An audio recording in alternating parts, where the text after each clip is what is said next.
Graça e paz. Vamos começar a trabalhar hoje, né? Que bom. Vamos caminhando na nossa linha do tempo. Vamos orar para nós vermos isto aí. Paizinho, nós agradecemos primeiro, porque se estamos aqui é porque o Senhor é bom.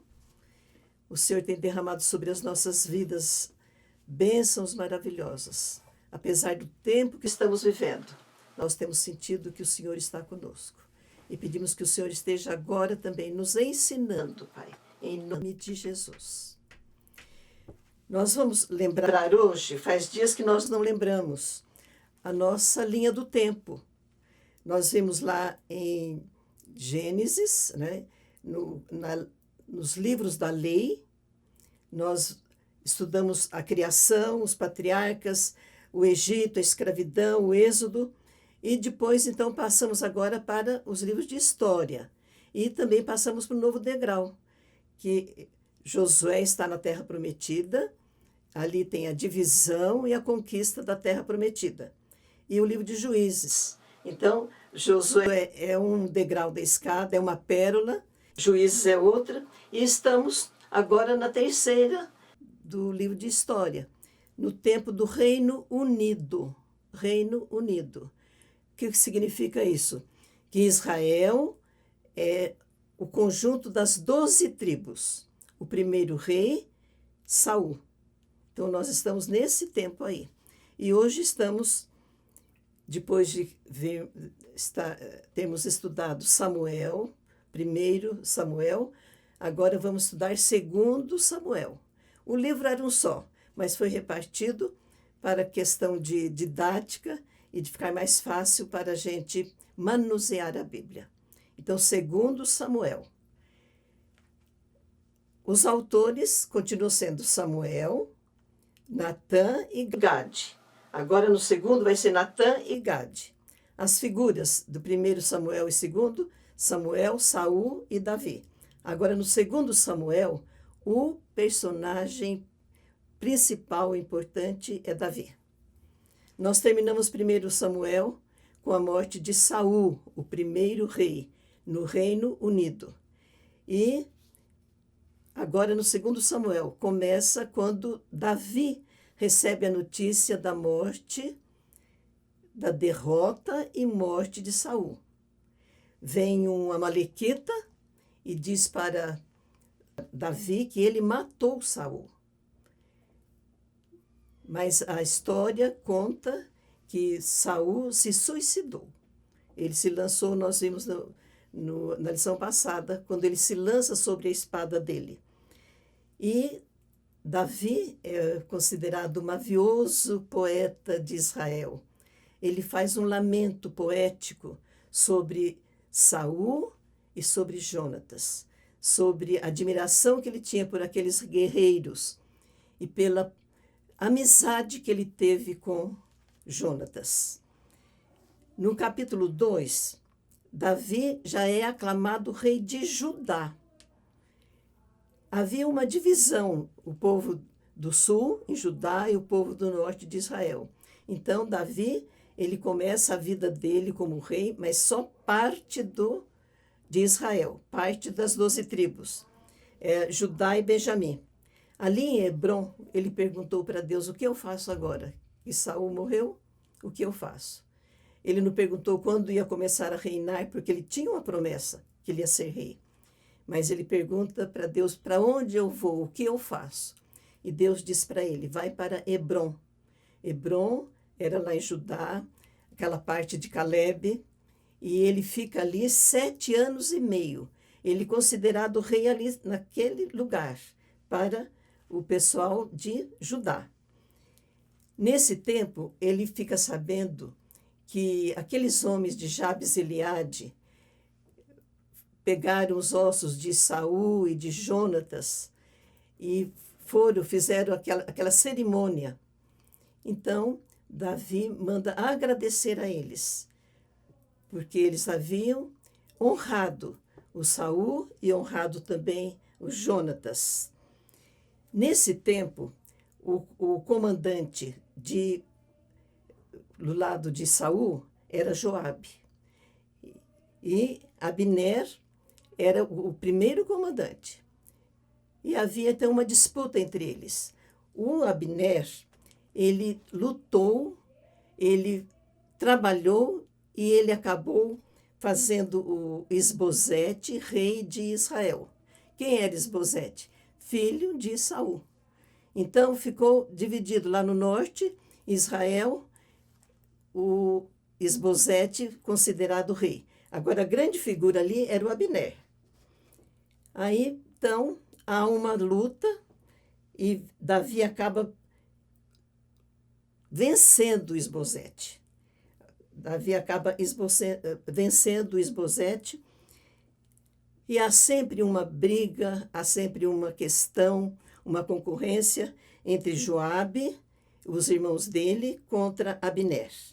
E a guerra entre as casas de Saul e de Davi. 7 anos. Enquanto Davi ia se fortalecendo, a casa de Saul ia se enfraquecendo. E lá em Hebrom, Davi tem 2 mulheres e lá ele tem 6 filhos. Em Hebrom, Davi já passa a ter 6 filhos com 2 mulheres. E Abner, ele estava lá com Isbosete, garantindo o reinado de Isbosete, filho de Saul, no lado norte, lá em Israel. Mas existe uma querela nele, o Abner briga com Isbosete e ele então vai atrás de Davi. Ele desmancha com Isbosete e faz aliança com Davi.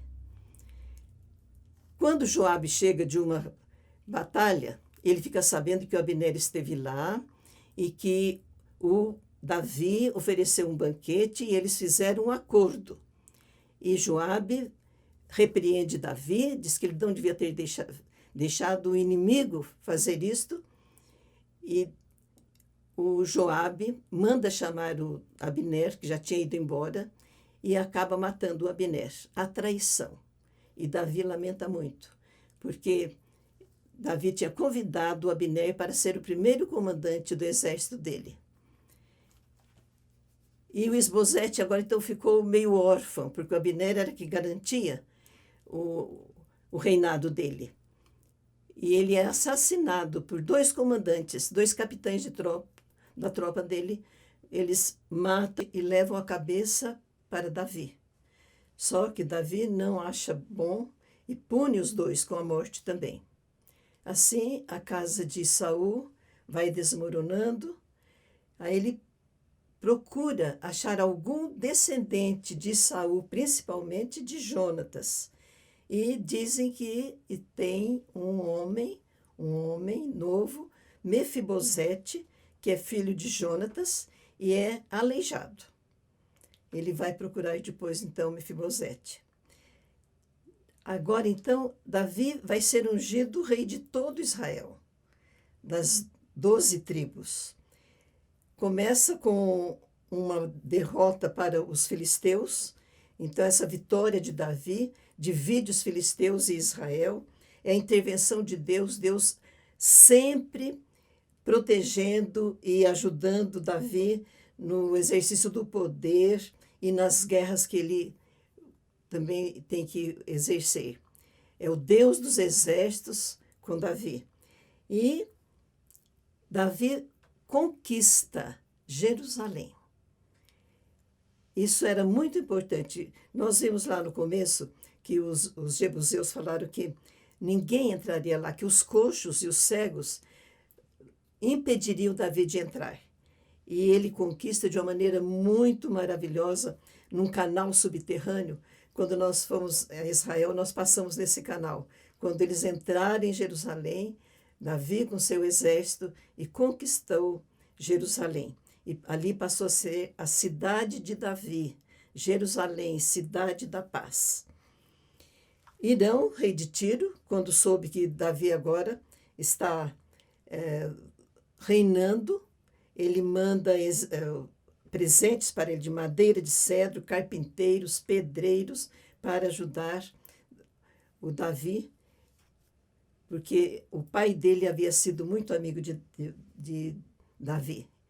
Então, ali em Jerusalém, nascem mais filhos para Davi.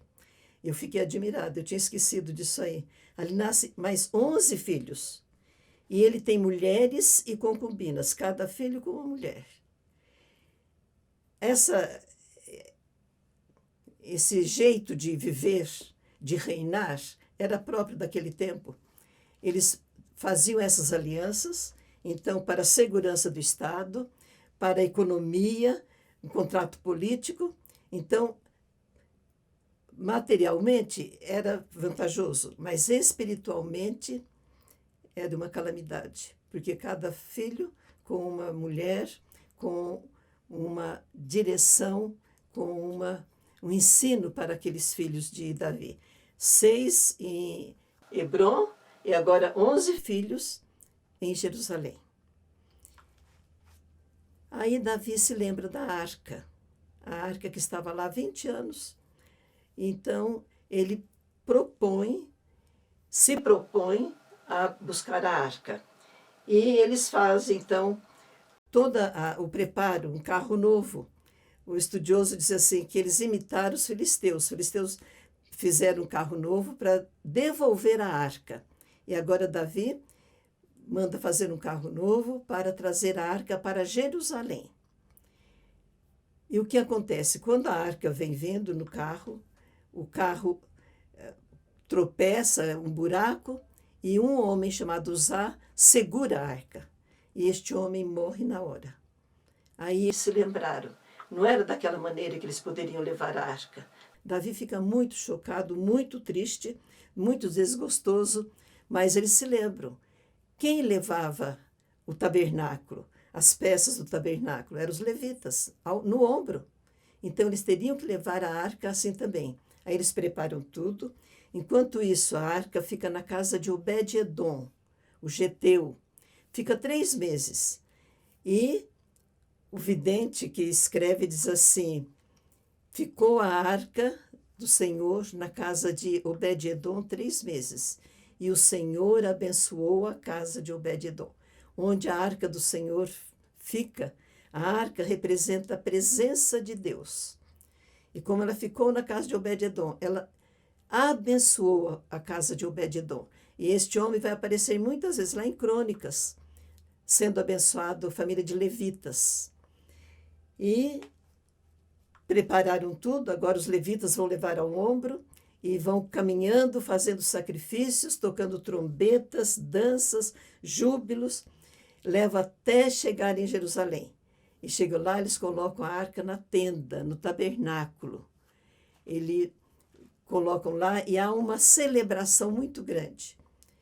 E Davi abençoa o povo. Olha só, ele era o rei.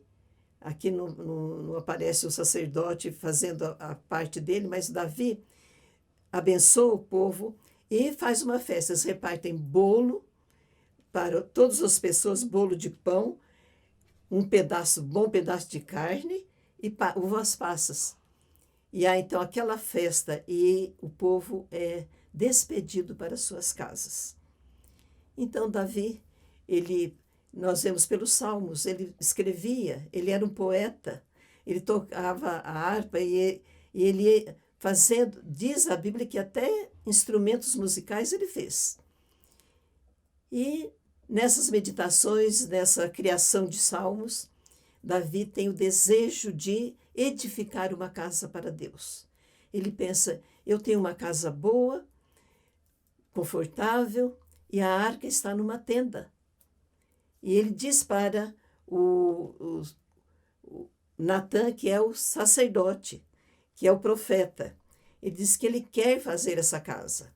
E Natã disse para ele, você faça o que você quer, Deus sempre te abençoa.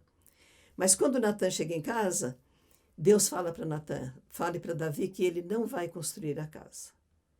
Tem um lugar, eu não achei ainda, que ele fala que o Davi tinha a mão cheia de sangue. Mas que o filho dele, o filho de Davi, construiria a casa para ele. E Deus estabelece ali com Davi uma aliança. O seu filho, descendente seu, sempre vai ter um descendente seu no trono. É uma aliança eterna, segura, que eu estou fazendo com Davi e com a sua descendência. E Deus diz para ele, não vai ser como foi para Saul. A minha misericórdia não se apartará de você e do seu descendente. Eu estabelecerei a sua casa e o seu reino. Quando a gente estuda lá, já Jesus está no trono de Davi. Davi é da linhagem de Jesus. Jesus é da descendência de Davi. E Davi, então, faz um poema de ação de graças. Ele agradece a Deus, ele lembra, eu era um pastor, família pobre, e Deus me colocou nessa situação. Então, ele honra a Deus. E os estudiosos dizem que a grande virtude de Davi, ele nunca deixou de ter Deus em primeiro lugar na vida dele. Ele pecou, nós vamos ver coisas tristes que aconteceram, mas ele sempre foi firme. Deus era o Deus dele. Ele disse, Deus está em primeiro lugar. Então ele faz esse elogio, essa poesia, e tem um versículo que eu gosto muito, ele diz assim, não está assim com Deus a minha casa, pois estabeleceu comigo uma aliança eterna, segura. Não fará ele prosperar toda a minha esperança e toda a minha salvação? Davi viveu nessa perspectiva de uma aliança, de um Deus fiel, que ia cumprir até o final. O reino de Davi prospera, é o tempo em que Israel vai ter o maior território, desde o Mediterrâneo até lá no começo, lá quando veio dos caldeus, um território enorme. O tempo maior do território de Israel vai ser no tempo de Davi e de Salomão. Então, Davi tem muitas vitórias. Os filisteus, ele controla cidades, e todos eles que ele invadia e que ele dominava, ele recebia tributo. Os moabitas viraram servos e tributos também. Hadadezer, que era rei de Zobá, o rei da Síria também trouxe escudos de ouro, de bronze. Por onde Davi ia, ele tinha vitória. Então, ele ganhou renome. E Davi também era administrador. Ele tinha os oficiais, e o vidente disse assim, ele julgava e fazia justiça. E ele tinha os oficiais que o ajudavam, os assessores, os ministros. Joabe era comandante do exército, Josafá, cronista, Zadok e Emeleque, sacerdotes, Seraías, escrivão, Benaia, comandante da guarda real, e os filhos de Davi eram seus ministros. Um governo organizado, um homem segundo o coração de Deus. Um pastor esses dias disse que Saul foi um rei conforme o coração do povo, e Davi foi um rei conforme o coração de Deus. E nós vamos continuar estudando Davi, as virtudes, as qualidades de Davi. Que Deus nos abençoe.